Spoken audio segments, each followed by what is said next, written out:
Welcome to Planet Marzipan podcast, your fish and Marillion podcast, where we talk about all things in the planet of Marillion and fish. I'm Mezza, and here's my mate, Craig Houston.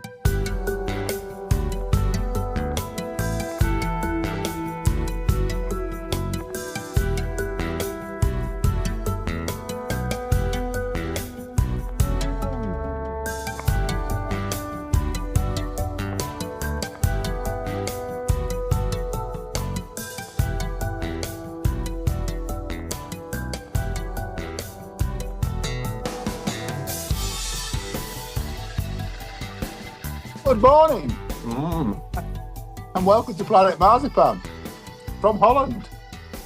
And from Washington in the UK. Yeah, and we've got you on this podcast to listen to us eating. Yeah. That's exciting, isn't it? Yeah. Oh. You've got posh buns, I've got a knockoff Asda's Mars bar. Don't you call my buns posh? A tight. Yeah, certainly not that. As you can hear, I'm Mezza. I'm here with my good friend. Craig. And our good friends, Mark. and Vanessa. Hello. I miss you guys. Hello. Hello. So I'm in Holland, staying with the Kennedys, the guests of the Kennedys. Thank you very much. And as we're recording, it is the final day of the Utrecht weekend, and it's been all right, hasn't it? It's been fantastic. Yeah. Very good. Really Pretty enjoyed damn it so good. far, yeah. So we're going to give you a bit of a flavour of what's happened so far. Vanessa's here because the band have announced the Dutch tour dates for 2026, and we're not going to let Craig try and pronounce them. Vanessa's going to pronounce. No. With correct pronunciation. Yes. Spider be fun. Yeah. Yeah. But more on that in a bit. But should you talk a little bit about the venue? I mean, we talked about it when we came to see Fish last year, but do you want to tell us a little bit about the venue? Yeah, well, it's amazing, isn't it? It always is. It's always special. What? Yeah, no. When you say special, never mind. No.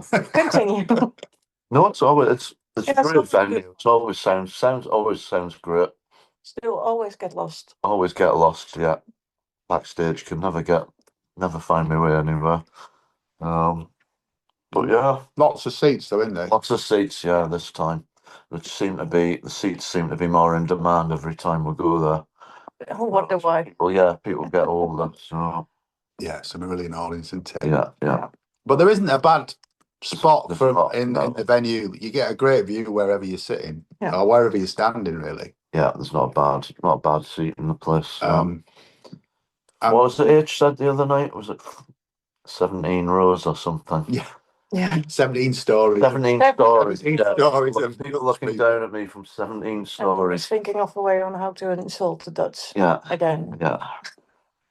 We'll get to that later. But the support on the first night, what was it? I didn't get the guy's name, did you? Tom Walters, I think. I'd need to check. What? Tom Walters. Tom Waters, sorry. Tom Waters. Yeah. He was great. He was really good, but it Was but it's a jazz. It was jazz, yeah. Was it a jazz odyssey, was it? It was Well, it was- yeah, not that bad. They were incredible players. Yeah. But it was a youngish lad with a sax player with his band. Yeah. So everything bar one song was instrumental. Yeah. But I mean, boy, they could play. Yeah, it was jazzmongous. I mean, it was really good. But nice. But yeah, I mean, I quite enjoyed it.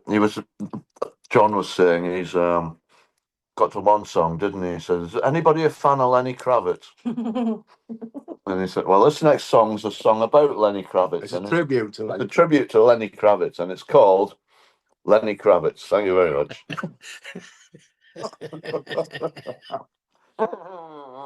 Yeah, true. Yeah, I think, did you say H? H had found him. I'm not sure. I know he's played with Jagger and some other people. I'm maybe thinking that he Has he played with Lenny Kravitz? No, I don't think so. Let's not go there. I'm thinking maybe he might have played the 100 Club or something, and I know Phil sometimes does Sound. sound at the 100 Club, so that might be where he's sort of picked up on him from, but I don't know. But I enjoyed it. It was good. It went down Made well. a change, from the usual. It was different. It didn't do It was a big. bit different. After all that, did it? Yeah. Could have done Baker Street, couldn't he? He's a sax player, but Well, did. Bob Holness. Urban myth. Nice. But yeah, that was the support on the Saturday night. And then the main event on Saturday, obviously, was our boys came on and did it was a slightly amended. Yeah, they're doing although this weekend is over 4 nights with Lazuli playing on the 3rd night, they're doing the sets that they've done at the 2-day weekenders, aren't they, for the first 2 nights? Yeah. So this was primarily the marbles set with a few other bits in on it. So a bit of EOS in as well, isn't it? But yeah, twice. Well, the difference here from Port Zealand is there's a massive screen behind them. It's not a video screen. It's a projection screen. But certainly on the Saturday, they used it a lot, didn't they? Yeah. So we got the Invisible Man. They did manage to project the film. It's not a projector screen, but they did manage to get the Invisible Man film and work with it on Saturday night. Yeah. Which we haven't done anywhere else. So. No, because you projected it onto a bed sheet. Paul Zealand, yeah. It wasn't a bed sheet. It was bigger than that, but yeah. It was an emperor-sized bed sheet. yeah. But it was good. Yeah, it was. I mean, Invisible Man to start. Yeah. Marbles 1, Genie. Yeah. Fantastic place. Yeah. Only Unforgivable Thing. Yeah. First toilet break. Oh, I mean, I'll get this out of the way because Mark's going to say later on. Yeah, just a man of a certain age, though. That's what toilet breaks. Yeah, you had rather a few too many beers. A few beers before the gig. I had a fantastic night, but the thing about the seating is you're all kind of packed in next to each other, and if you want to get up to go to the toilet, the entire row has to get up and go to the toilet in the side bit. Yeah. So I love the only Unforgivable Thing, but I could see a copy of the set list from where we were sitting, and I'm thinking, I need to go to the toilet. I need to go to the toilet. I need to go to the toilet. And then we got just about a minute into Only Unforgivable Thing. It was like, no, I need to go to the toilet now. Yeah. So I got up, but then the people either side of me got up to go to the toilet as well, and we got outside and they said, I'm so glad you decided to go now. I've been dying to go to the loo. So it wasn't only me. Anyway, Only Unforgivable Thing was amazing from what I could hear. Yeah. But the bit echoey, I thought. Yeah. No. Bit of a porcelain sound. Splashback? No. Yeah. No. No, it was good. And then I managed to get back in before the end of Only Unforgivable Thing. And on to Marbles 2, Ocean Cloud. Yeah, I think I may have. Did I nip out at that point? I think you nipped I've gone for a wander during Ocean Cloud. Guy went for a wander during Ocean Cloud. Right. I think he went for a meal and then came back. Then Marbles 3, The Damn Damage. Yeah. And a brilliant version of Don't Hurt Yourself, I thought. And then a bit of a car crash. Then we got Cannibal Surf Babe, or at least we got the first half of Cannibal Surf Babe, and all shuddered to a crying and halt, didn't it? It kind of came to a bit of a halt, and Mr. H said, "Let's try that again," and we all thought, "Oh, they're just going to pick up from where they are," but no, they started the whole thing again. So we got 1.5 versions of Cannibal Surf Babe. You're Gone, and last song of the set was King. Yeah, but again, like I said, we've only seen the band 2 nights as we're talking to you now. Certainly used the backdrop a lot in the first night. I thought some great photos out there from the usual photographers. First encore was a bit of a sing along with Sugar Mice and Man of 1,000 Faces. How much of Sugar Mice did H sing? Not much. Not a lot. Not There much. we I think, yeah, but that's fine. I think people miss the point sometimes, you know. Miserable, poor-faced prog fans. That's a quote from Kennedy, who works for Marillion. Bit of audience participation. There's nothing wrong with it, you know. That was good. Yeah. And then second encore was Marbles 2 and Neverland. No, Marbles 4, sorry, not Marbles 2. And Neverland. So I, by this point, was rather drunk. You're looking very I'd guilty gone- for some reason there, John. I'd gone out for my second. Shoved you away. Yeah. Shoved No, you I past haven't. Fiona and No, I Farina didn't. for the, I like the didn't. fourth time. Second time. And I was so embarrassed I daren't come back in there. So I went for a wander around the venue during King, stood up near the mixing desk, and the sound and the lights up there were brilliant. And then I came back down and I went down onto the other side of the stage and was stood near Mark and Rother's side of the stage. And I was having a great time. But then I decided to do the thing that Phil and Lucy tell us not to do. I recorded part of Neverland. But I did it in my drunken state. Yeah, I'll say it before you do. In my drunken state, I did it with my light on my phone as well. So not only am I videoing it, I've got my bloody light on. Oh. And of course, everyone who stood on the floor can see me. It's like lighting a fag, you know, in the trenches. Yeah. Some sniper's going to get you. But I would just like to say it was nice of Barnsley to arrange that tribute to that on the second night, because everyone in the audience had their lights on. Yeah. But yeah, I thought Saturday was great. It was really good. Good start. Bit rusty, but Yeah. very, very slightly rusty. But you know, they haven't. It's been a while. It has, Yeah. But they seemed to. When Saturday night came along, they'd well and truly shaken the cobwebs off. Sorry, Sunday. Yeah. I think everyone was pleased to be back in the sort of Marillion world, weren't they? You know, with being friends and stuff on the Saturday. Yeah. But as you say, Sunday. Sunday was just something else. Let's start. Shall we do Sunday now? Yeah. Support on Sunday. The amazing Haunt the Woods, who went down really, really well, I thought. A lot of Marillion fans have seen them or heard them before. Yeah. And John really, the singer really he was really into it, wasn't he, this time? I think he was more into it than, I mean, I don't remember much about, when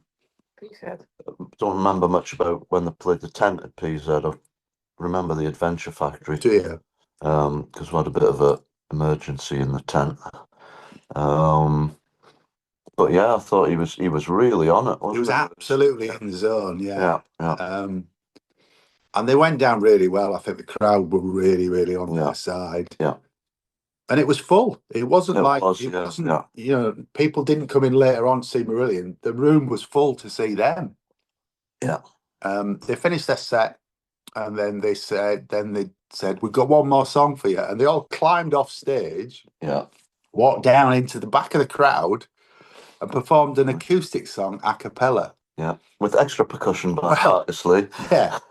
That's the thing, because they'd used their allocated time. So they went down to do that. And the Marillion tech guys came on to start dismantling their kit. And they were being careful. They were trying to be quiet. So quiet, yeah. And Marcus dropped something and it just went. But then they had to stop again because the Haunt the Woods boys were still singing. But they went down so well, and they'll be great on the tour, on the UK tour, because they're on the UK league. Are they doing any of the European ones? Not as far as I know. I don't know who we've. Right. I don't think we've decided yet. No. But yeah, they were brilliant. They were great. What did you think of them, Vanessa? It's not really my cup of tea, to be honest. Glad I asked. Yeah. Yeah. Okay. Yeah. What about the next band then? Were they any good? They were fabulous. Oh, yeah. wow. They took the roof off, I think. So yeah.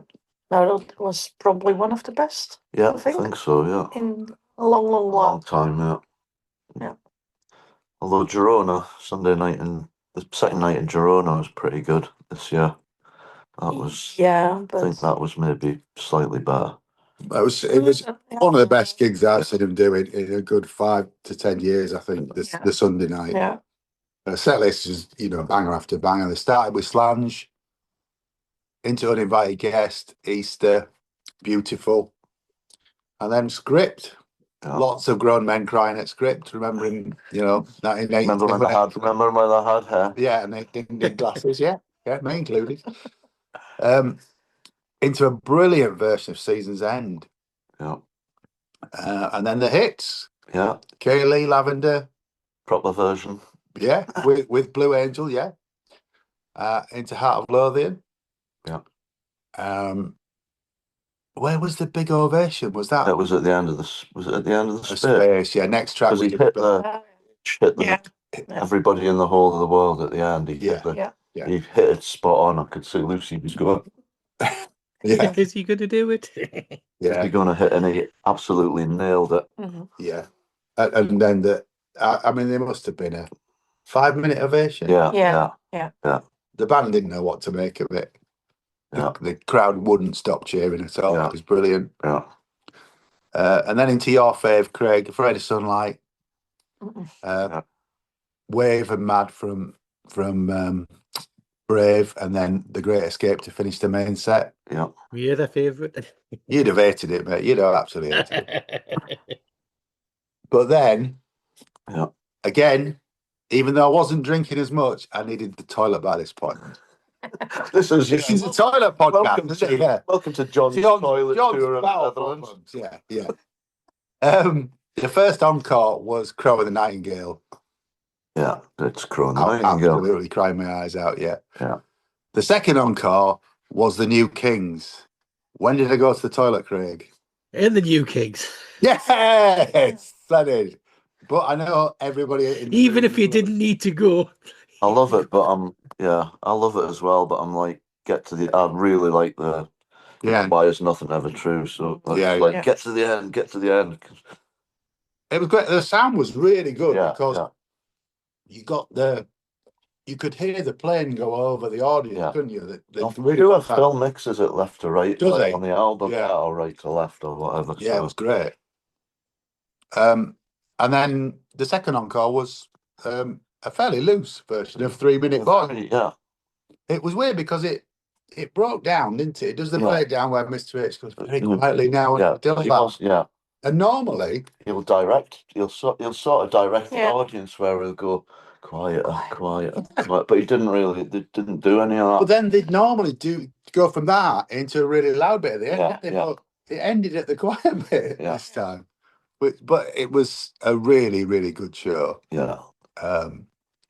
Everybody was buzzing, I think. I think they were. Afterwards. I think they were. Yeah. And we needed a night off, didn't we, really? Yeah. Night, So we went to the Q&A. Lucy's Q&A.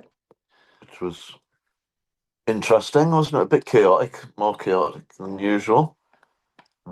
Your boss, mate. Are you sure about this? Yeah. Okay. Well, she said it was a bit more chaotic. So she read my question out though. Yeah. What was your question? Which one? My there was a Christmas theme, so they were all Christmas questions. But my question was, is Die Hard a Christmas movie? Well, or not? It is. It is. Yes. No, it's not. It is. The only person who says it isn't is Bruce Willis, and what the hell was he doing? But there were a couple of big announcements in the Q&A. One of which was that we're going back to PZ next year. Hooray! Which Craig was really pleased about, weren't you? Yeah.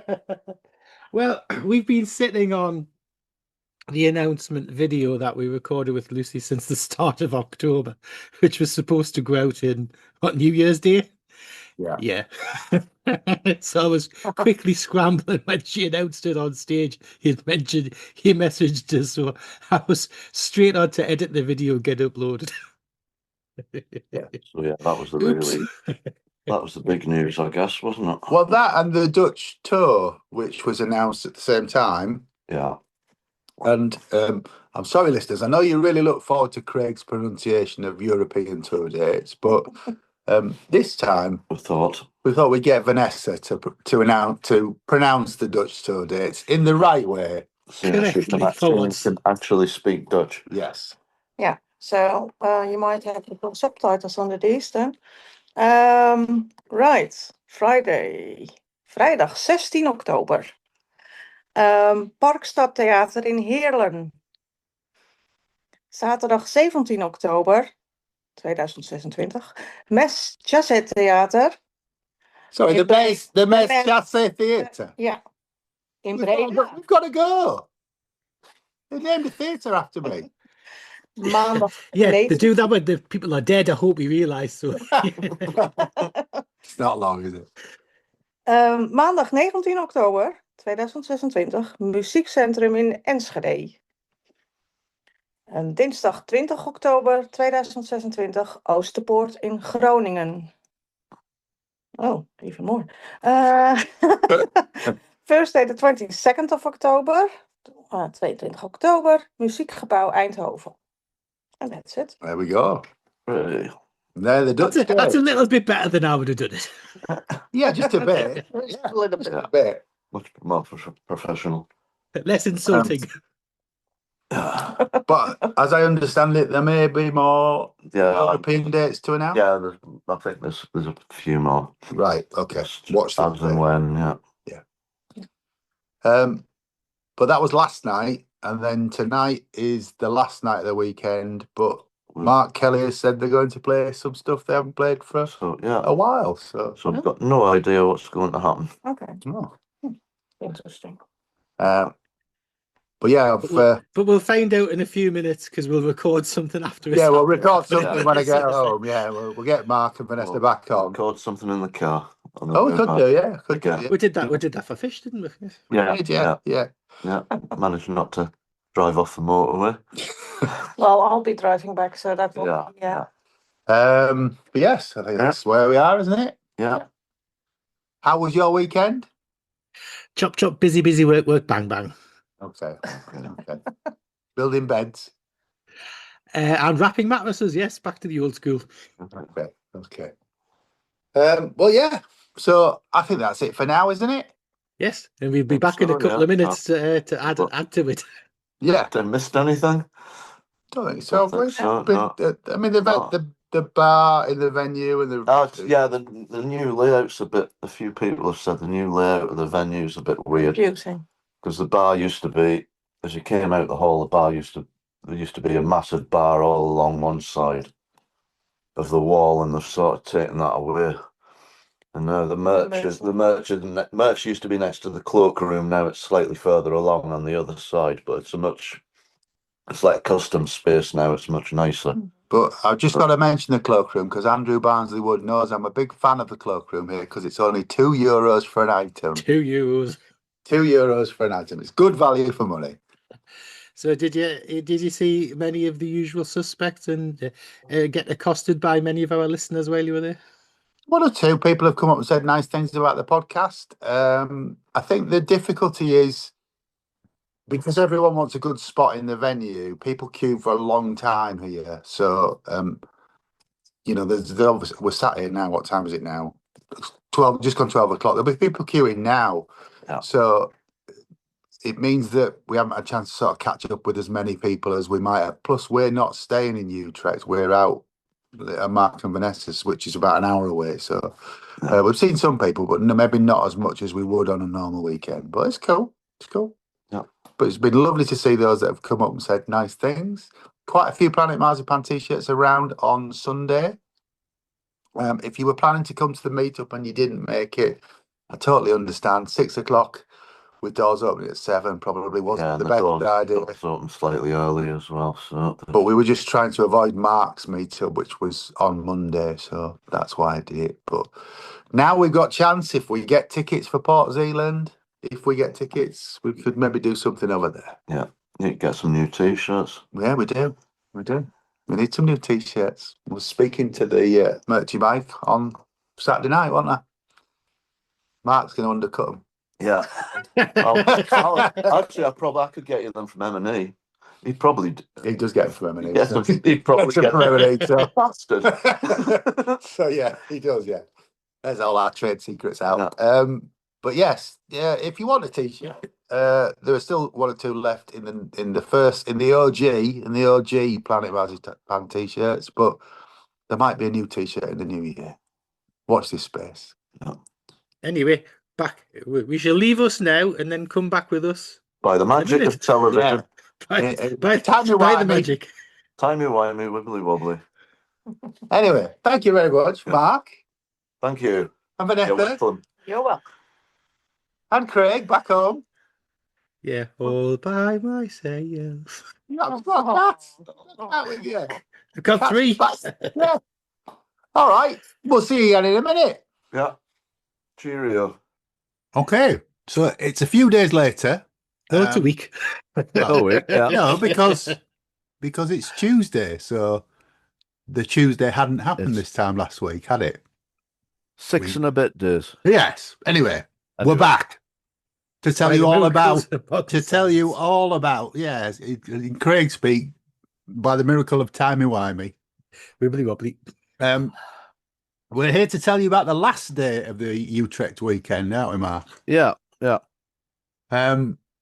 Which was amazing, I have to say. Yeah, it's do you find it confusing? Because when we say weekend and we're talking about a Tuesday, I keep, Well, you know yourself, I spent the whole weekend going, what day is it? Yeah. And I mean, we'd arranged to record the bit you've just heard with Craig on the Tuesday morning. And I rang him on Monday morning saying, are you ready for this morning? He's like, I'm going to work. You don't know what you're doing. Yeah. Anyway, we were in Marillion Weekend World, and it was the final day, so everybody was up for a good evening. Yeah. Mark, you're privy to the crew WhatsApp group, so yeah, that's right. Ewan Hammond, who's one of the guitar techs was TikTok Ewan. Yeah, so TikTok Ewan.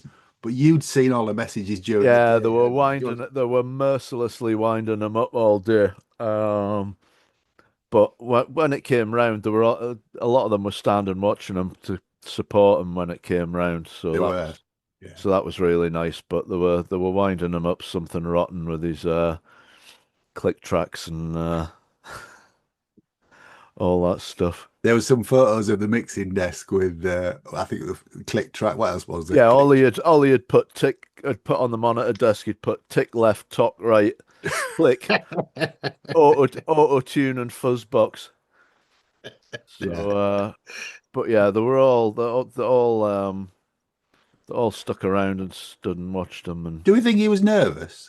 I think he was to start with. I think I could tell. I think it took him maybe 1 or 2 songs to get going. Yeah. And to warm his voice up as well.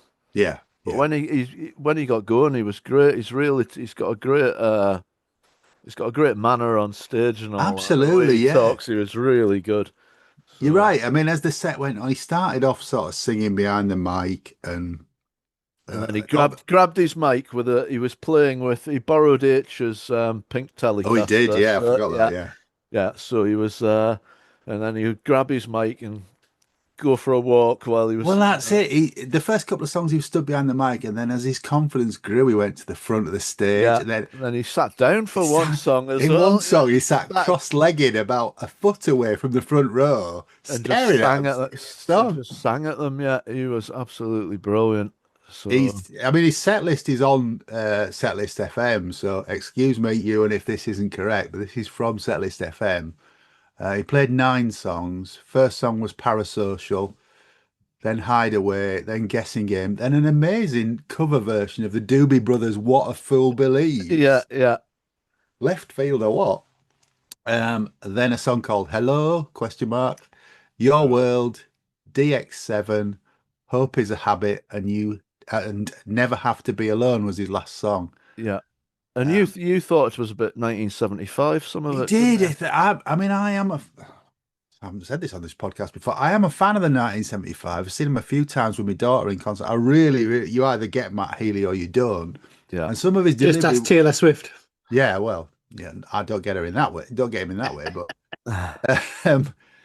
yes, some of his delivery was a bit sort of Matt Healy, but I thought it was great. I mean, he went down really well, didn't he? He went The down crowd really well. really It was a nice change as well. Yeah, I mean, yeah, sometimes usually we'll have singer-songwriters or whatever, but it female was singer-songwriters, Mark. yeah, I but think you'll find it was a bit different enough yeah. from that to be like a refreshing change sort of thing. So Well, all three support four technically, if you count Lazuli support because the headline, but they were all very different, weren't they? yeah, yeah, But yeah, really, really good, and it all led up to the big finish from our boys yeah. and Mr. H. Well, I mean, you may have seen the set list online. If you haven't, I'm going to read it out to you shortly. But Mr. H rolled back the years for the intro, didn't he? Yeah, yeah. First song was Splintering Heart, and he wandered out onto one of the balconies. Wandered out onto like the middle, up the stage left middle balcony at Tivoli. So yeah, just shocked people who were sat there and started singing and leaning over the balcony. And yeah, I mean, he's done it. He's done it before, but it worked really well. It was a great opener, Splintering Heart. Yeah, great to hear that back in the set. Yeah, and then the second song, just for me, was El Dorado. Yeah, did you enjoy that? That was I've never associated the word enjoy with El Dorado, but it was pleasant enough. And I know some people, it was a highlight. I know, and I'll say hello to Catherine Walden, who asked me what I thought of it after the gig. They enjoyed it. Her and John enjoyed it a lot, and I know lots of people do enjoy El Dorado. It was good, but I don't know if it was I don't know if it's in the right place and if it was in the right place in the set list. Where is the right place? And this is a serious question. I'm not being facetious. Where is the right place? Maybe I would have maybe had it. See, if you put it at the start, then you're bumping El Dorado as second track. I just thought it brought the energy down a little. Yeah, because Splintering Heart's quite a high octane opening by the end of it, isn't it? Yeah. But anyway, after that, they moved on with We're Back to Holidays in Eden, the This Town trilogy. It was back, and it was amazing. It was banging, yeah. Absolutely amazing. Worth it for the H moment in the You Didn't Notice Me section of 100 Nights at the end. Absolutely on the money. Yeah. And then Lucy's talked about it on this podcast. Yeah. They brought back Gaza. Yeah. Wow. I mean, there were a lot of stunned faces in the room, weren't there? I mean, from our vantage point, we could see the set list, so we kind of seen it just before they played it. But I sort of knew, and I'd bumped into a friend who said, they're doing who'd heard some of the sound check, and he'd said, they're doing all the long songs. Yeah. Gaza was amazing. But it was fantastic. Yeah, really good to hear it. It was a bit freeform in sections. A little bit, yeah. There was lots of glancing at each other to say, where are we now? Where are we? How long's it been? I don't know how long. It's been a long time since I played it. A long time. Yeah.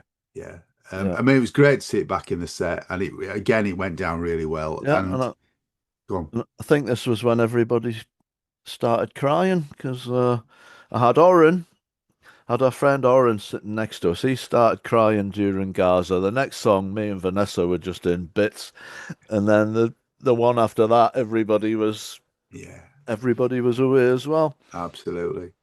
So, but in a long song set, you can't not have this one. So they played This Strange Engine next. Yeah, the Joker, as Ian calls it. Yeah. I don't think they even have to rehearse that now, do they? No, surely not. Yeah. That was the end of the first set. Yeah. I mean, there's not many songs, but obviously they're all long songs. Yeah. And it was another blistering Rothers Blue Pain solo at the end of it as well, which is just amazing. Still to this day, I heard it so many times, but it's still amazing. Yeah. And they went off, and Lucy, who was sat near us, braced herself because she knew what was coming next. Yeah. So the first encore was Care. Yeah. The whole thing. Oh my gosh, the whole thing. Lots of puddles of tears around everywhere you looked. Yeah. Yeah. I mean, it was amazing. Great to hear it back. We haven't had it in full for a little while now, have we? But Since yeah. one of the weekends, wasn't it? It's been they haven't played it in full since for at least a couple of years. Yeah. No, it was great to hear it again. And then it went off and it came back on for the second encore. And the second encore was the Levers. Yes. Which again was brilliant. Yeah. Is this the song that featured a bit of Les Dawson piano, Mark? I think you might be. Yeah, the da da da da da. Yeah. That Mark does it. I don't know who. I don't know who went a bit Les Dawson. I think it was. I think it was H. I think it was H. I think he got the wrong sample or something, and he kept playing something and then looking up and looking up at Mark and and looking at the desk, and I mean it was still a great version. The Levers is always brilliant to end on one tonight. But they couldn't leave it there, could they? Then the confetti was a bit. Oh yes, yeah. When it started, I thought that's a bit disappointing because it was just like this little puff of red confetti. This little fart just went. We're all getting older, Mark. You know, these things happen. And then it got going. It did. Little bit, it got a bit of momentum, then, didn't it? Yeah. So it needed a run up. It did. It did need a run up. But they didn't leave it at that. They went off again, and they came back on, which they weren't planning to do. They weren't. This was a was it unannounced encore? Yeah, it wasn't on the set list, and they finished with Mark Garden Party. Yay! Fantastic. Pete finished with Market Square Heroes, but the rest of them finished with Garden Party. They got to the end of Garden Party, and Pete went dun dun dun dun, and then he was ready to go, wasn't he? Yeah, and they just all stopped. So, I mean, all the sets across this weekend were absolutely stunning, I have to say. Yeah. If I had to ask you to pick a favourite night, Mark, what would you have said? Well, I think Monday night definitely. Monday night was probably it was Monday, a toss up. Monday was Lazuli. Do you mean Sunday? Much. Sunday night. Sunday night. Yeah, I thought you did. Yeah. That's what happens, you know. You That's lose what your happens. days on the weekend. Yeah, this is what happens when we don't have a weekend at the weekend. Yes. So Sunday night, I would have said, was probably up there with the second night in Girona. Right. Yeah. Which was amazing. One of the best weekend gigs I think I've seen them do. They were firing on all cylinders. They were on Sunday. I mean, they were great all weekend. Yeah, everything clicked on Sunday. And they were great on Tuesday. This Strange Engine just finished me. You know. Everything with my dad and all that just finished us off. So that was a highlight. But overall, Sunday, I think. Yeah, I'd have to agree with you. And they said that as well afterwards. Yeah. It's the best I've seen them in 10 years. I think Sunday it was absolutely on the money.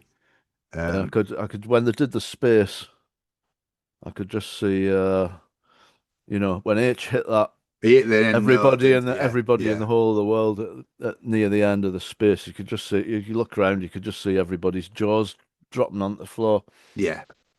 So, but I mean, a weekend. People have questioned why a weekend in December and why back in Holland, but that venue's really special, isn't it? Yeah, it's a great venue. It's always good. It's just not just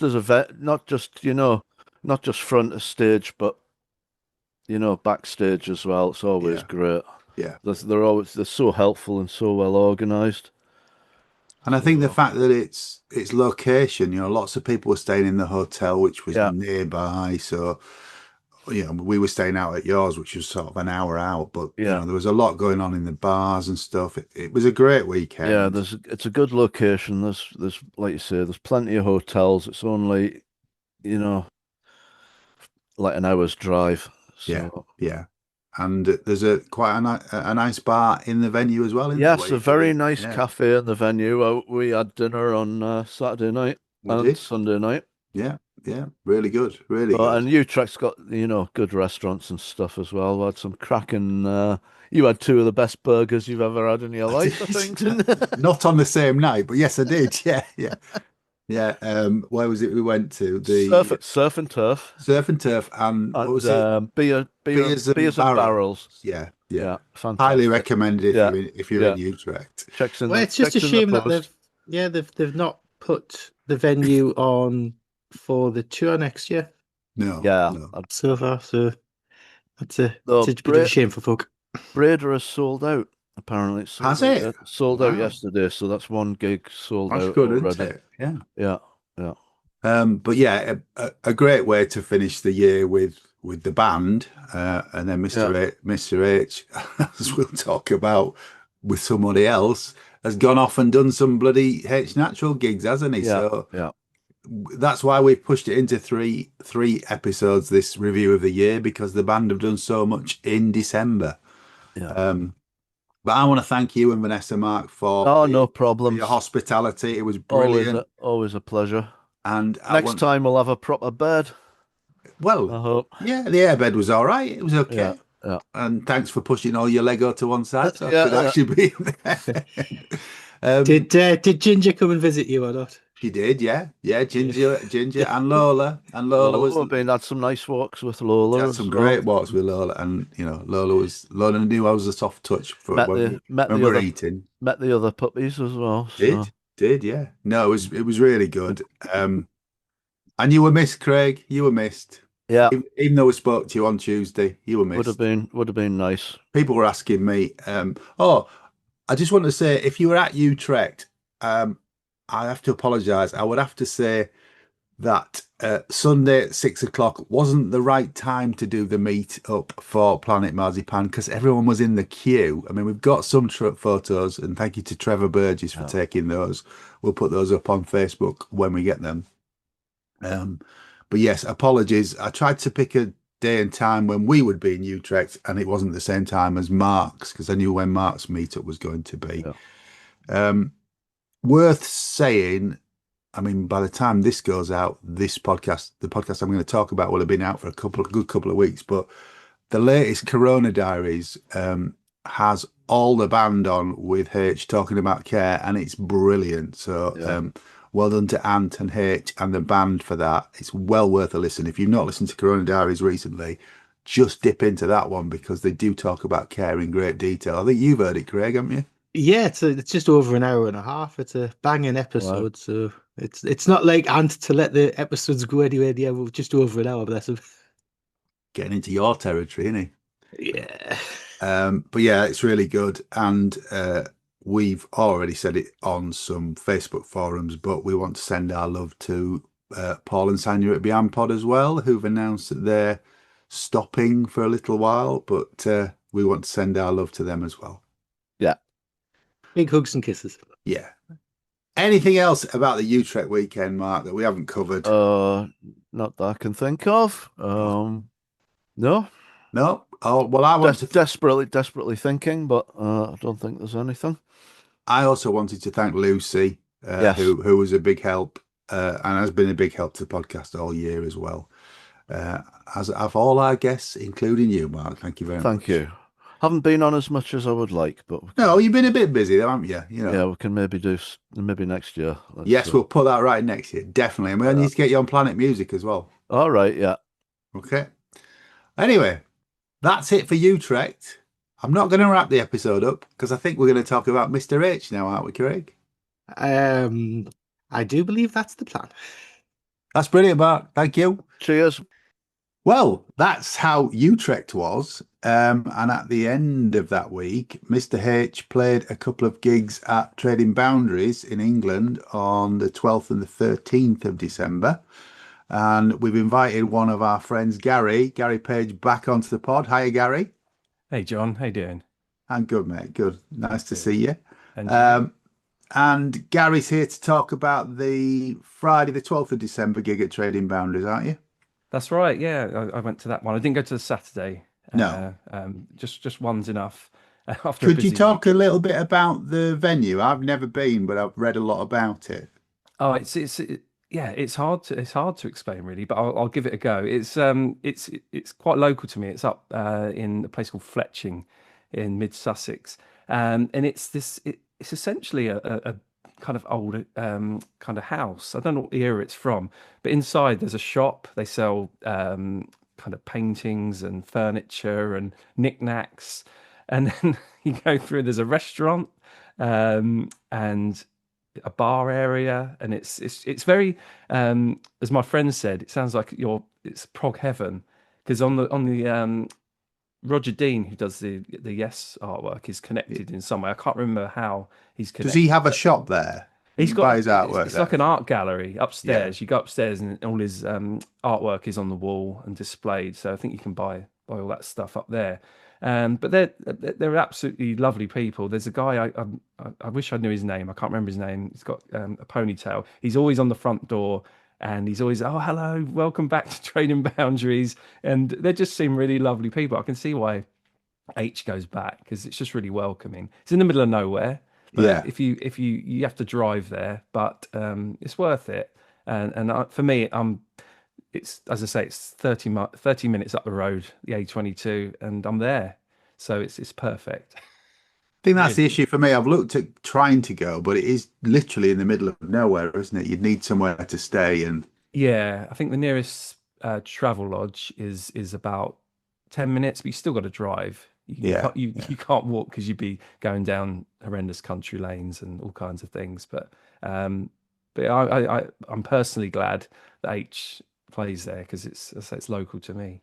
yeah, I'm still surprised that he put them in at the end of the week of the Utrecht weekend, but obviously pleased that he did for you guys. Yeah. Did you? Because there's an option to eat, isn't there? And watch the gig, or there's an option to sort of stand and watch the gig. Is that right? Yeah, I'm always the cheapio man. Yeah, there we are, bag of monster budge. Yeah. Yeah. So hello, Craig. I haven't said hello, Craig. Sorry. Yeah, every year I think this year I'm going to eat, and it's always kind of around Christmas time. I'm quite busy at work, and I never do. I just get a standing ticket. So yes, you get there at 7 o'clock and you eat. It's a 3-course meal, and if you're like me, you're allowed in at about 8:30, and you can kind of perch somewhere. Sometimes I get a really good seat down by near the stage, but this year I was kind of perched at the back, which is fine. It's still a lovely vibe. It's still you get a good view. Yeah, it's like a restaurant basically. Yeah. With a stage at the front. Yeah, that's the best way to describe it, really. But it's yeah, I love going there actually. Oh, but maybe I'll eat next year. You heard it here, folks. We'll hold him to that. We'll get him back on next year and ask him if it just what he means. Do the culinary review. A pint and a bag of crisps is what it was. Yeah, that's my style, John. I've got the set list in front of me. It looks quite interesting. Yeah, the set list on FM. I don't know if you've got the proper one. I've got a set list FM. Is that not correct? No, I think it's a bit jumbled up. If my memory serves, because you did all the backing track songs first. Yes. So we came on and did all the songs with the backing track first. So we started with Gabriel's Message, which was beautiful actually. But it was the backing track. I can't remember if it's the original Marillion version or he's done a rejig. But that kind of. I was saying to you off air, and I think I messaged someone how they asked me how it was, and H seemed a little bit tired.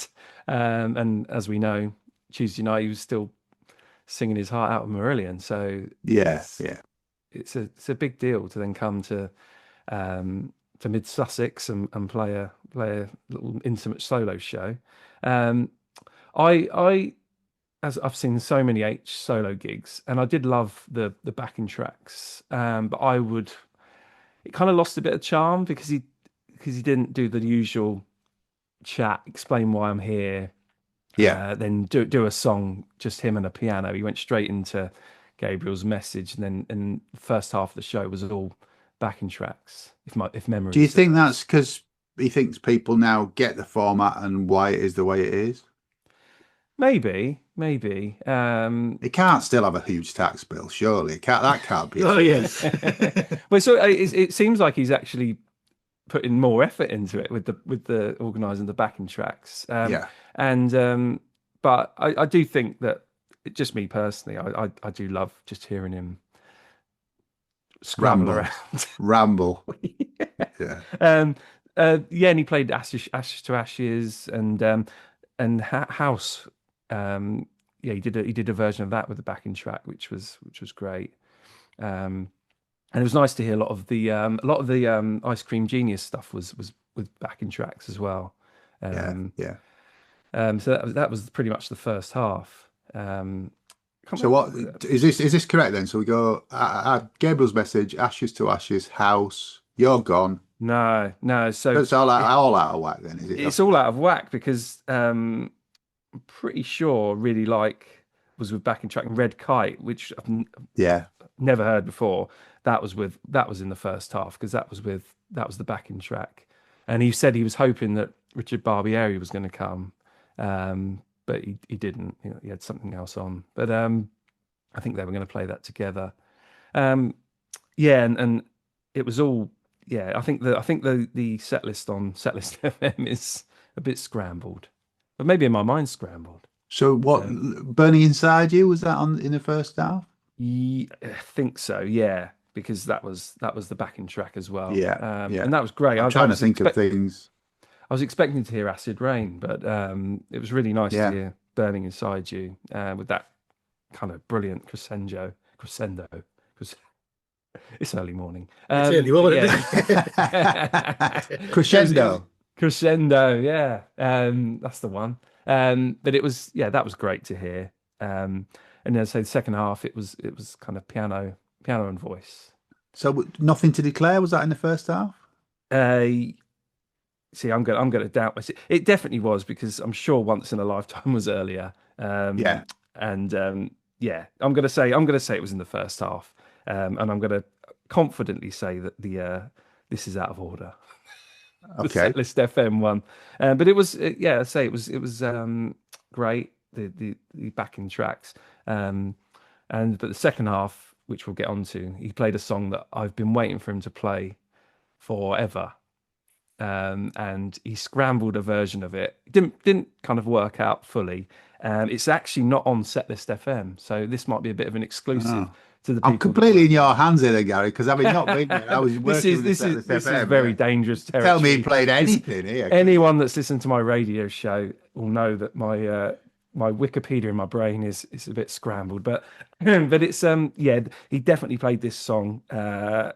Just before you do that, I want to talk about Once in a Lifetime, because if folks who didn't go to this run, this is something he did years and years ago at the garage, when I saw him at the garage. Yeah, I was there. Yeah, remember that one? And one of our friends got up and was one of the people who, after much cajoling from me, actually got up and was one of the people helping play the piano. So he invites about 7 or 8 fans up to play one note on the keyboard. Is that right? So this time it was incorporated with the baubles into the Christmas tree. So it was kind of, I think he was a bit tired because it was, I've completely forgot to do the baubles. So it was all a bit kind of last minute. So some people with baubles came up and he said, I'll hang around. And then and he said, can you see those dots? And basically, they did Once in a Lifetime with them, everyone playing kind of the one note, different notes. But that was with a backing track as well. So there was backing track in the second half, but on that song. It was great. I love that. I love that song. I love Talking Heads. And it's just great to see people kind of the joy on their face to be up with H doing that song.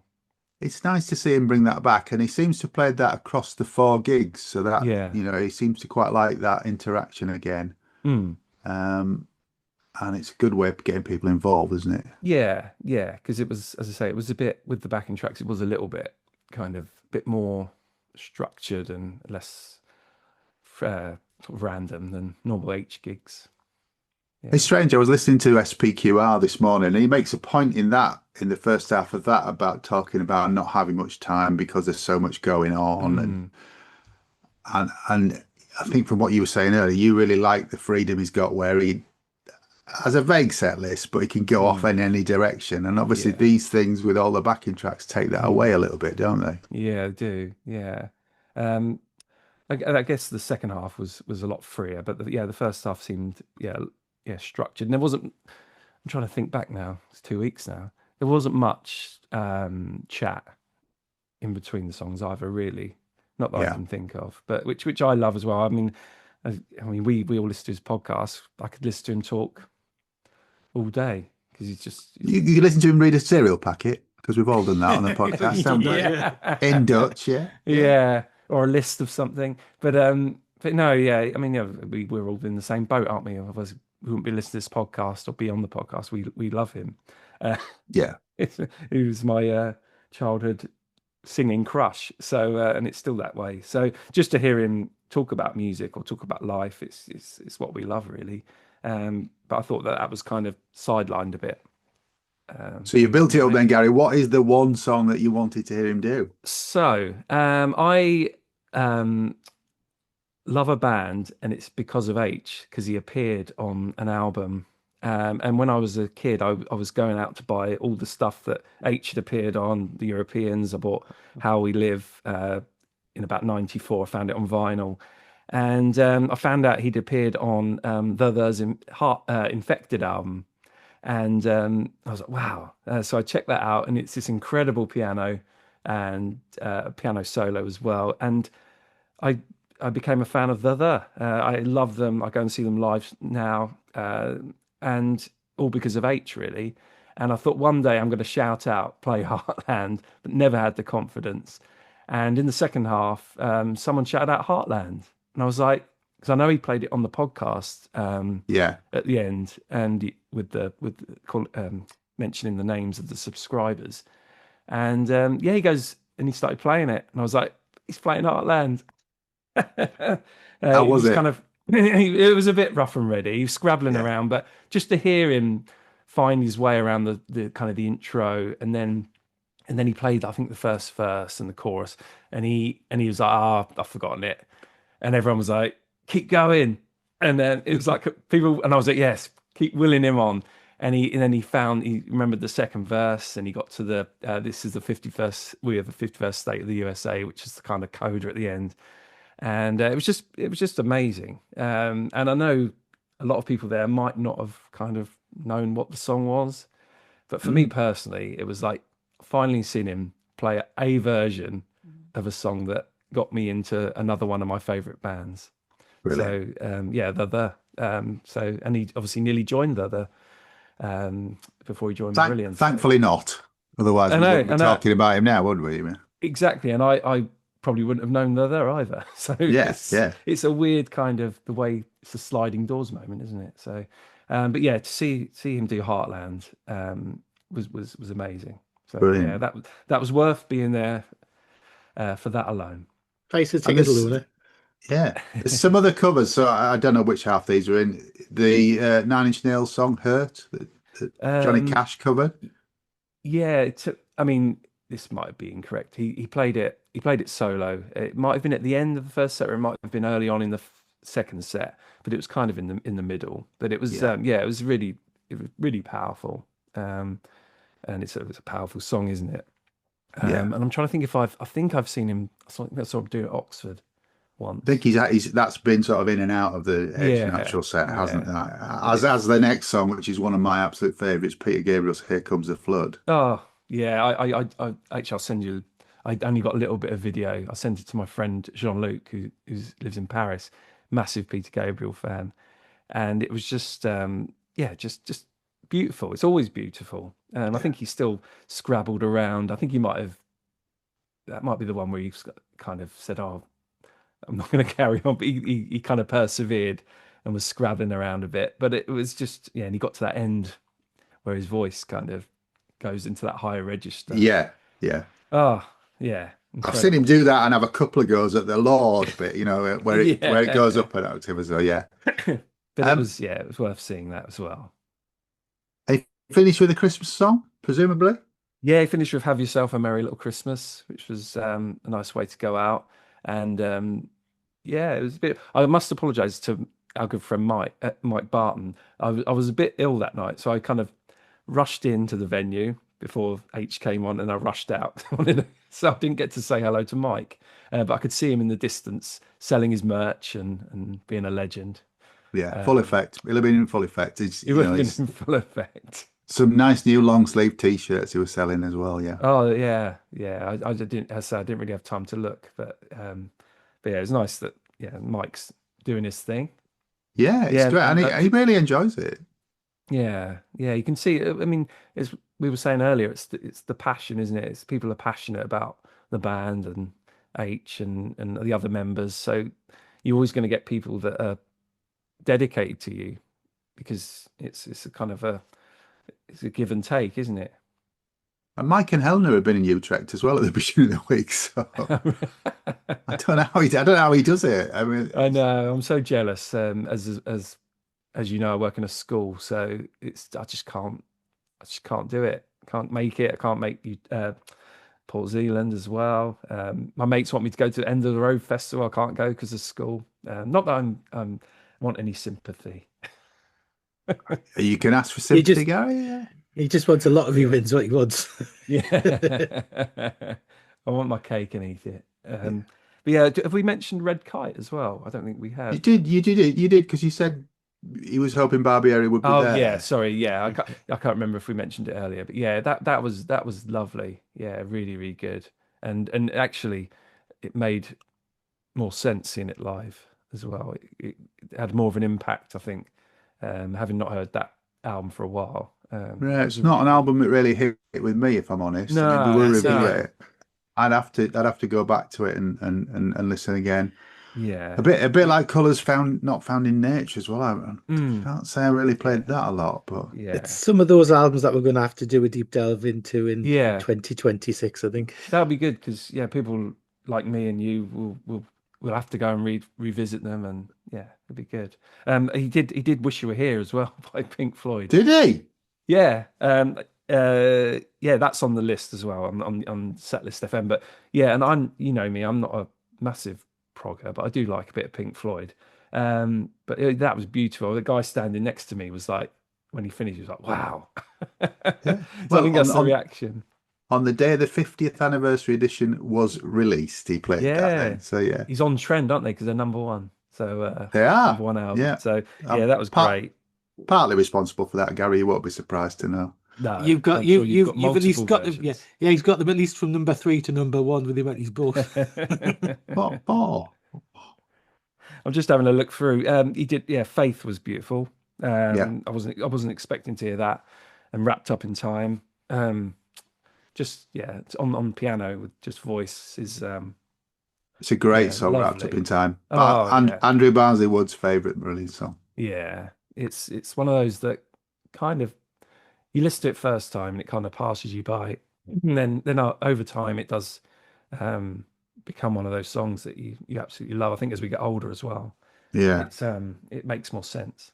I'm probably not going to play that today because I'm already upset about Yeah. Chris Rea's passing. So if I Yeah, play Wrapped Up yeah. in Time, I'll be a puddle of water on the floor again. Yeah. So yeah, and I saw I think the next night I had a quick look. He played Crow and the Nightingale. So I was a bit gutted I missed that, but that's fine. I've seen it plenty of times. That was on the Saturday. I think. Let's have a look. Yeah, there's a few slightly different songs on the Saturday. If this is to be believed, This Train Is My Life. Everybody knows Leonard Cohen's song, Across the Universe. Wow. Yeah. Fake Plastic Trees.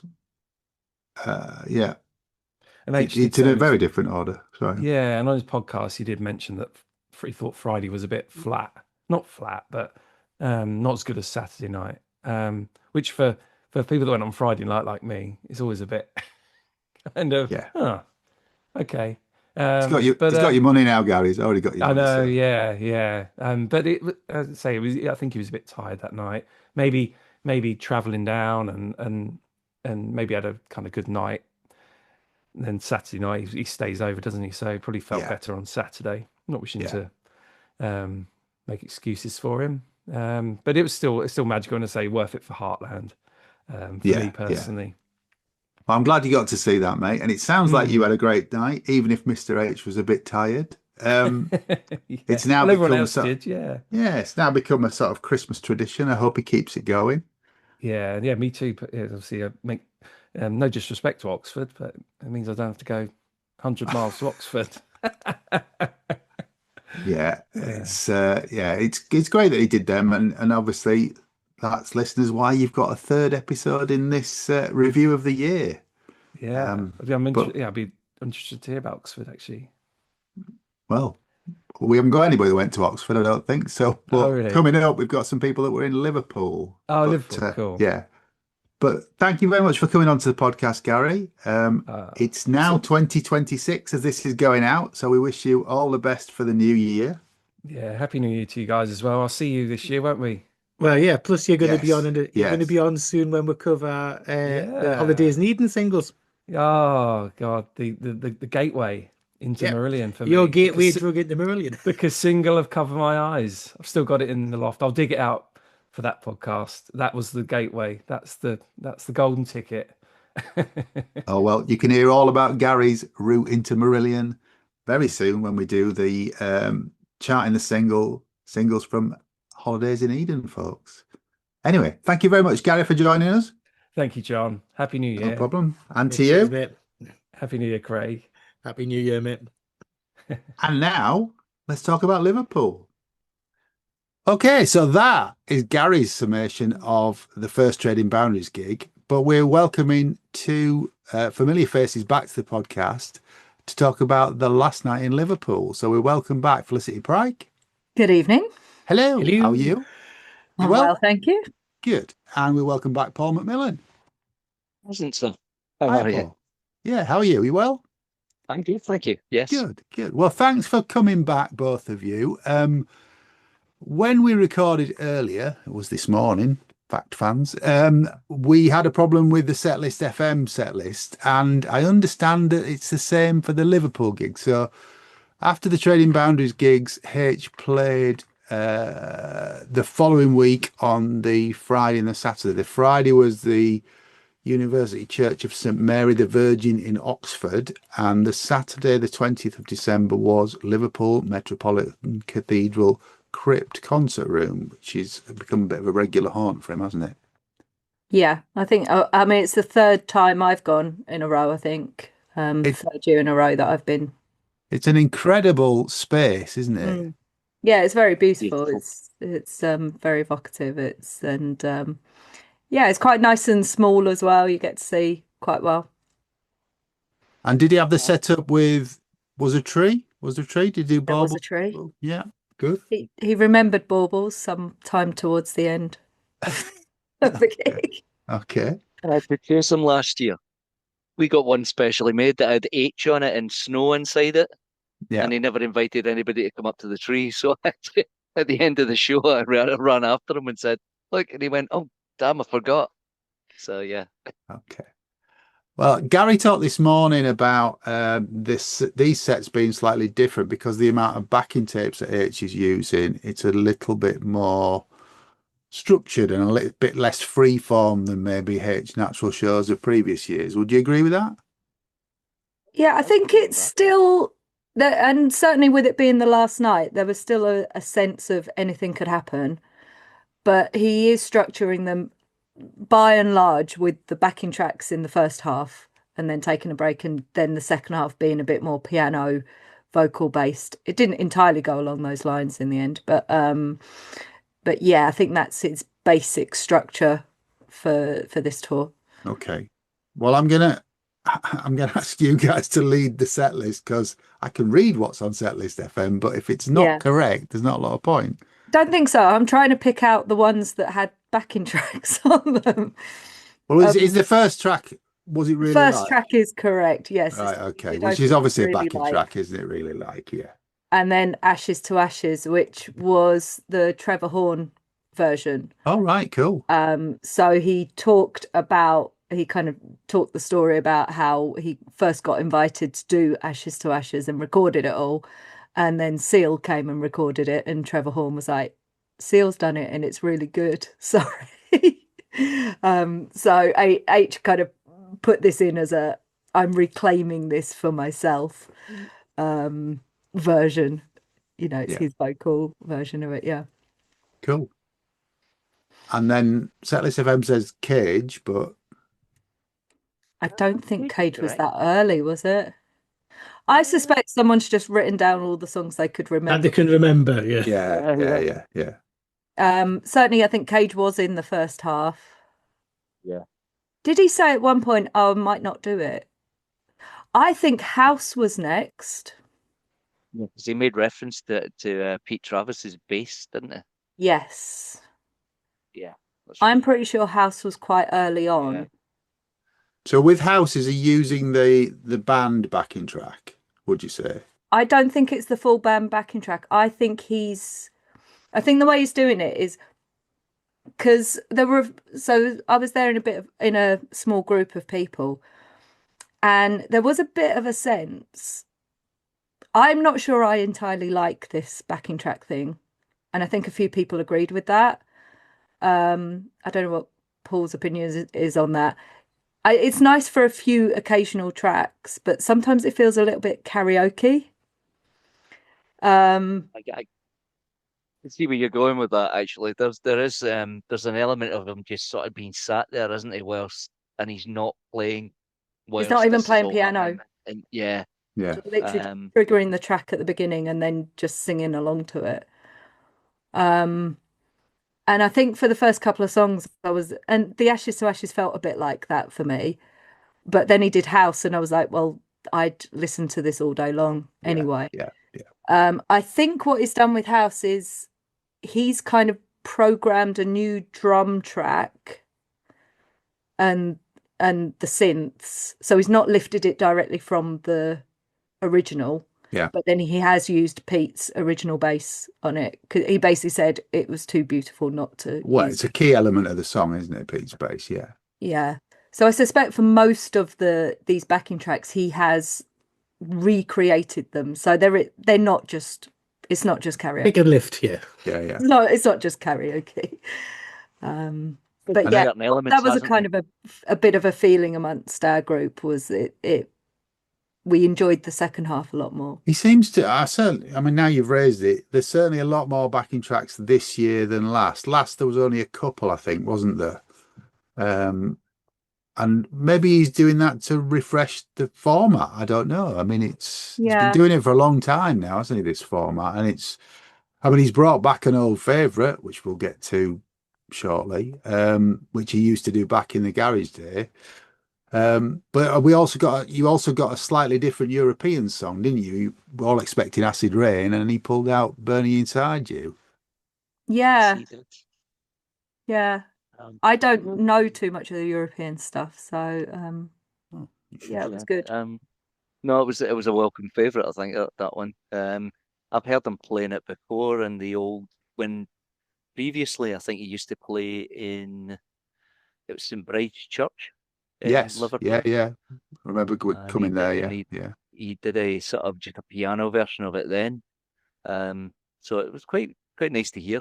Yeah, I've heard the Acid Rain played a couple of times, but this was. I mean, they're both great songs, but in different ways, aren't they? Yeah.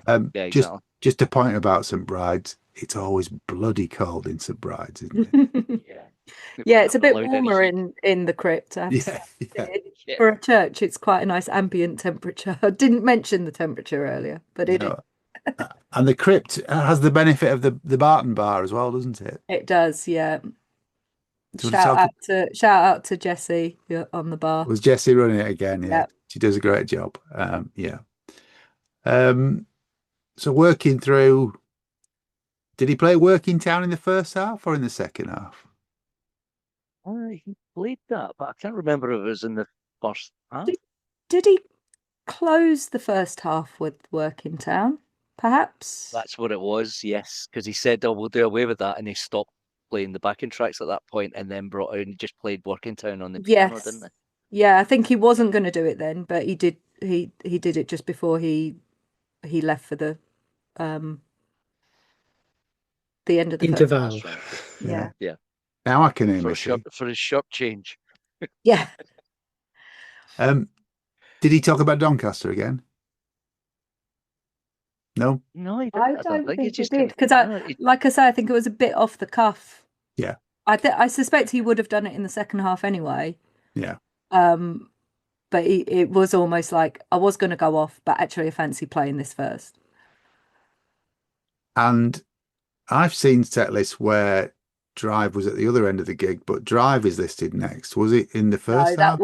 that was in the second half. Yeah. I think that was the one where he said, so when he talked about Ashes to Ashes, and he said that he ended up doing Drive instead. And then he said, I might not do that tonight, but then he did do it later. Yeah. So there was a bit of crossover between the piano stuff, some piano things happening in the first half and some backing track things happening in the second half. There was a little bit of crossover. Okay. And the audience participation song, which I'm not naming yet, was that in the first half or in the second half? Second half. So I thought it was, yeah. It was Okay, definitely we'll second talk half. about that in a minute. The Leonard Cohen songs, I mean, everybody knows, is a great song, and quite tuneful for Len, if I'm honest. Some of his tunes aren't that memorable for me, but that was second half, and he was trying to get the crowd singing along, and that's one thing. I mean, you think with a Liverpool crowd that they really get involved with singing along, but actually, I don't know if it's again that church atmosphere.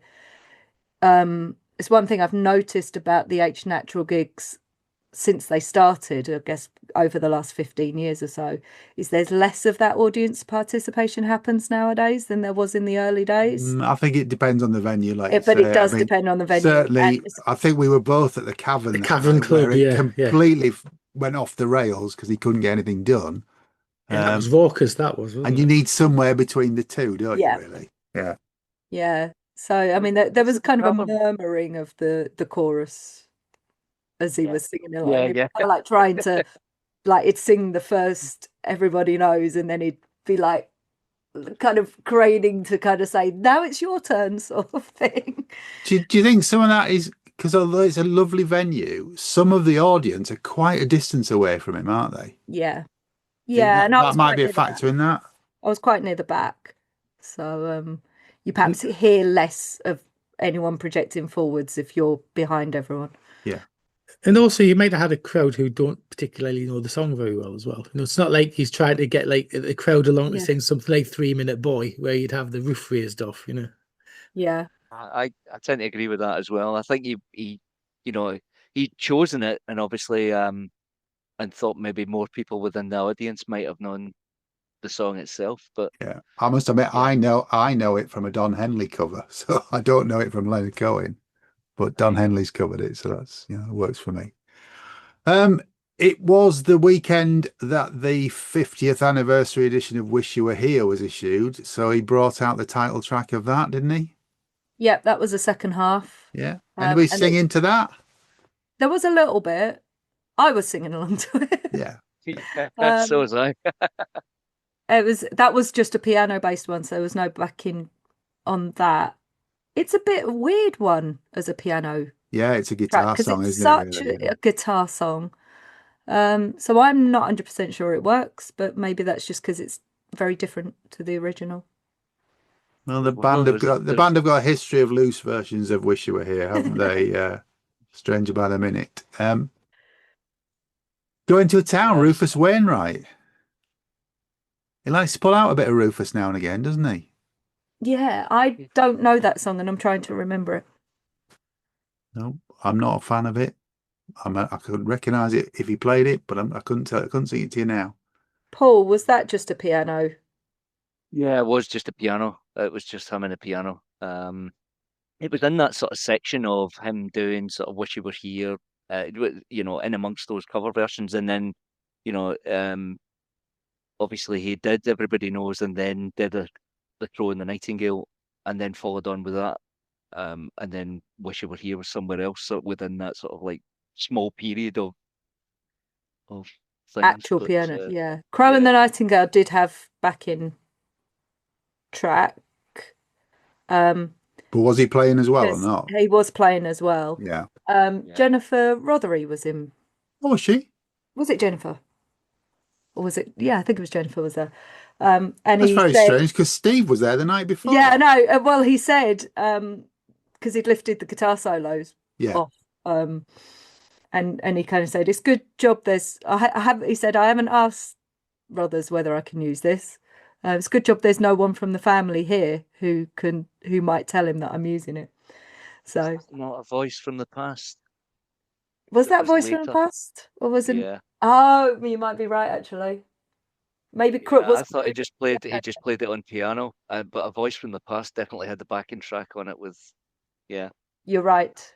I think what we're going to have to do, listeners, is throw this open when at the end of the episode for people to put comments in the Facebook chat And and let also, us know how accurate all of this is. yeah, and also go into Setlist FM and fix it. Yeah, please, somebody, yeah. So yeah, I mean, you already mentioned Voice from the Past, Paul, and thank you, whoever you are. A couple of sort of rarely played Marillion tracks. Yeah. Can we use the fact that it's done 3 from somewhere else as a bit of a prod to get them to do somewhere else for 2027 conventions, please? Well, they think they've done it, don't they? That's the Well, issue. let's remind them that they haven't. They think they've played it. Yeah, I think we should all remind them. It's a But nice yeah, way, it was a nice way to interesting to finish. get 3 songs from, you know, perhaps one of the least loved Marillion albums in many ways. I can't put my hands up and say we have asked Lucy for 2027 PZ. That has been one of our suggestions. Good. I'll put it in the Lucy's questions as well. Yeah. She can feel free to ignore us, obviously. I was going to say that We'll keep badgering. yeah. Thank you, whoever you are, was really good actually, and that's not a song that I particularly like at all. But I did enjoy the piano version. Did you? Yeah. Cool. I think obviously the John Lennon reference was why he went with that as part of the set as well, because obviously it's, you know, strong resonance from where he, you know, resonance with the crowd where he obviously came from. So Yeah. that was the reason for doing it. It was And great. Nice to hear. in fact, what's not on the set list, he did Imagine. Yeah, I'm going to come to that. I think there's 3 or 4 tracks missing from the end of that That's list. definitely missing. Yeah, I forgot about that. Okay. You're Gone is there, and Red Kite, the Harbieri track. Yeah. Yeah, Your Gone was I definitely in the first half, Right. with the backing. Yeah, it was a backing track one, wasn't it? It wasn't a piano version. It was only 3 days ago, and I can't remember. No. You've There been was to a a lot few to take Christmas in. parties, have you, Felicity? Is that? Well, that night was my last Christmas, but Oh, yeah. right, okay. Yeah. I can you remember? I thought it was just on the piano, that one. Was it a piano version? Yeah. And Maybe it was a definitely piano Red Kite version. was that did have a backing track on it, Yeah. because obviously it had Barbieri. But yeah, Red Kite was really good, actually. Okay. It was I really really lovely. enjoyed That. that. Yeah. I think it had a backing track, but it was towards the end, wasn't it? Yeah. And this, as we've already alluded to, this ends with the Deep Water, but that wasn't the last song. Did he end with Have No. Yourself a Merry Little Christmas? No, he did Have Yourself a Merry Little Christmas while he invited people up to decorate the Christmas tree. Ah, I see. Okay. And then just after the Christmas tree was the audience participation moment, Which was, you can let everybody know now. which was Once in a Lifetime by Talking Heads. Yeah. So this is where he got people up to play the single note, wasn't it? Yeah. I wasn't close enough to the stage to be able to run up and get on, unfortunately. I think your Otherwise, I'd have I had a think go. your restraining order is still in place. That's probably why you weren't up there. Yeah, but yeah. Anybody we know was up there? No, I was familiar with. No. There was someone that I remember putting a post on one of the fan groups saying, "Has anybody got any pictures from it?" Because they were obviously on stage. You could Yeah. see any pictures. Well, if you were on stage and you're listening to this, please again put it in the Facebook group and let's have a photo. It's a great piece of audience participation, and it gets everybody involved, isn't it? It's something slightly different. I'm glad he's brought it back. You know, it's a good 10 years, probably more since he did it, but it works really well. Yeah, I don't think I've seen it live before. I'd seen the video from him doing it at Trading Boundaries, but I don't think I've actually seen him do that. We saw him. Yeah, We it's saw him do it at the garage a long time ago, and I convinced a friend of ours to go up and play, and they did. Yeah, so what's missing then? What's missing from this list? Ooh, We mentioned House, So- didn't we? Because that's House is in there, yeah.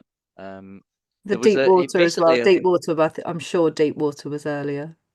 Yeah, that was in the first half. Yeah. Certainly sure of it, but it wasn't. Yeah, it was definitely not the closer.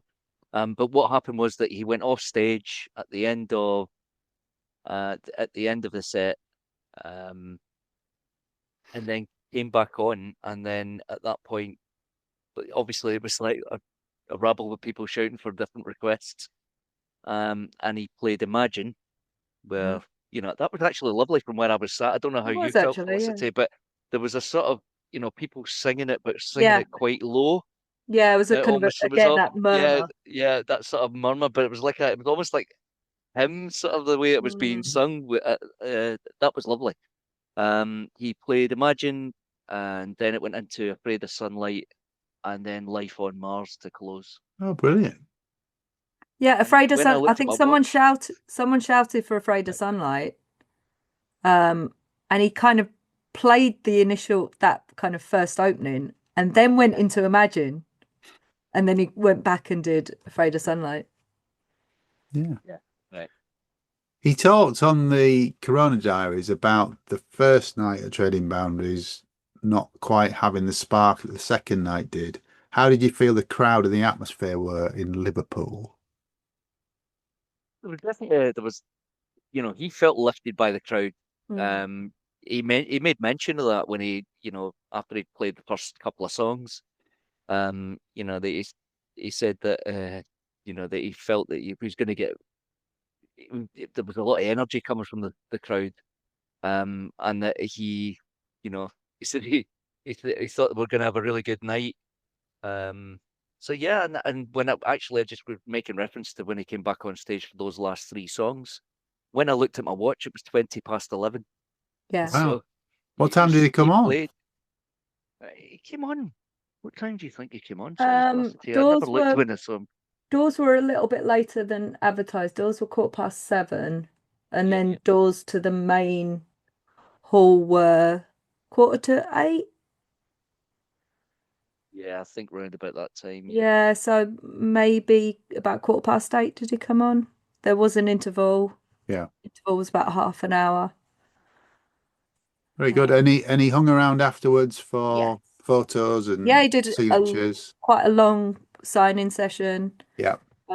Lots of shots available for anyone who queued for a photo or a so I got at the back of the queue. I did get to see him. It's quite weird. I mean, I've done 10 Marillion gigs this year, and that 1H gig, and I kind of went up to him and said, I've done all these gigs, and this is the first time I've actually had a chance to say hello to you. I'm not actually crossed paths with H at all year, so I got a nice big hug. Good. And a photo. And a photo, and I got the opportunity. I really wanted to say to him, and that actually seeing him, I think he gets a lot of flack for, performing script. And I think people are a bit lazy to say, oh, he doesn't sing it properly, or he just gets the crowd to sing. And I don't agree with that at all. I think he actually sings it really, really well. I thought it was great. I thought it was great in Utrecht. It's been amazing listening to him singing it this year, and he sings with such passion. And I just kind of felt like I really wanted to tell him that, so I kind of took the opportunity to say that to him on Saturday. Did you buy from Mr. Barton? Did you buy some merch? I bought a. Paul's wearing his now. Yeah. Paul's got what's it? But basically That's because I had a chance encounter of meeting Mr. Hogarth I came out of a bar in New York in 2016, right? and the chances of meeting him like that in the street were like needle in a haystack stuff. So I actually talked to him about that when it was when I was with him at the weekend. And I showed him that I actually met him on the same date on 2016 and then 2017, because I flew back from New York having just done the New York Marathon. Right. So I had the medal round my neck. And he was like, "Oh, you get around, don't you?" And I said, "So do I, apparently." So yeah, so I had to buy the T-shirt. Yeah. Yeah, I got a bookmark to put in my book. My Okay. book. In that your I book. wrote. We're going to talk to you about your book later on this year because it's 2026 as this is going. Later on this month, actually. Yes. Hopefully. We're going to talk to you about that. So look forward to an episode all about Felicity and her book, which has a lot of Marillion references, but is about other things as well. It's a very good read. Thank you. Well, look, thank you very much for coming on and trying to remember Liverpool. I'd like to say you've done a good job, but I've got no idea because I wasn't there. So, your absence was comments. noted, Mezza. well, thank you. I mean, I was due to be there, as I think a few of you know, and I've been pretty ill after Utrecht, so I decided not to come along. It's a shame because I was reading all the sort of comments that were coming up, and everybody looked like they had a great night. So I'm glad you all did. I'm sorry I wasn't there, and thanks for the lovely comments from people who said we missed you. If he's there next year, I'll do my best to be there. Yeah, it was We've quite got- nice we've got a having better Liverpool chance. as the last one, actually, in a way. Yeah. So quite often it's been Liverpool and then Oxford as being the last one. So it's quite nice for Liverpool, and it isn't become, like I say, I've done 3 years Liverpool. I'd done Oxford a couple of years before that, and it has become a nice Christmas tradition it's almost like a replacement for the Marillion Christmas tours, which obviously they don't really do Marillion Christmas tours anymore, but to instead have that get together with a few friends and go and see H in a church, I think it's a nice Christmas tradition.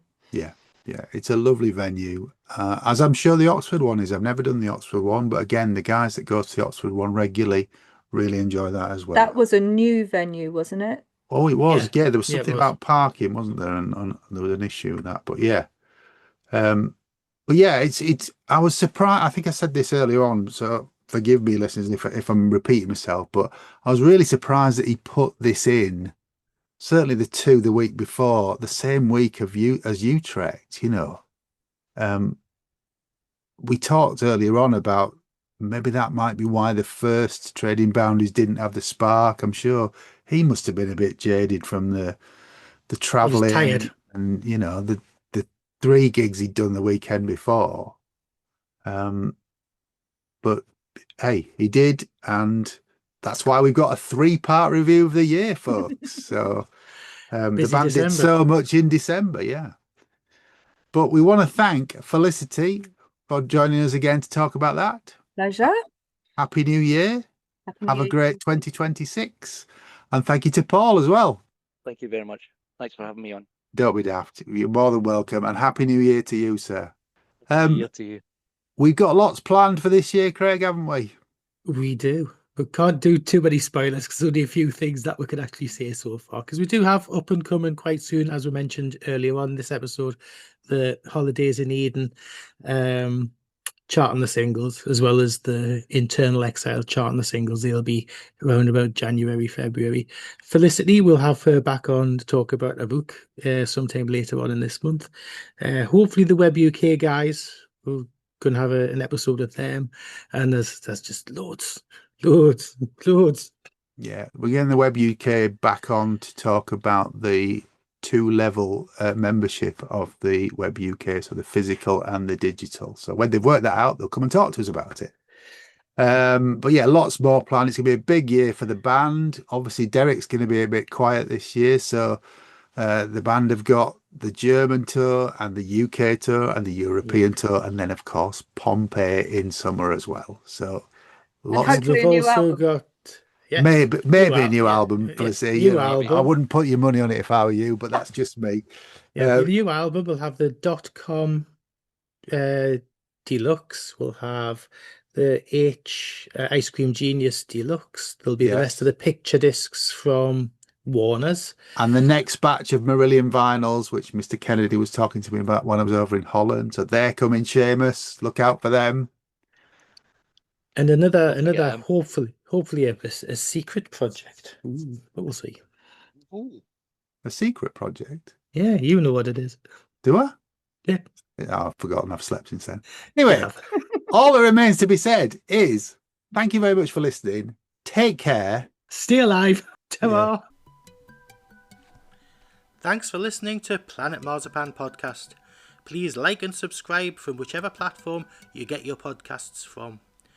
You can contact us at planetmarzipanpodcast@gmail.com and check out marillion.com, fishmusic.scot for all the good stuff.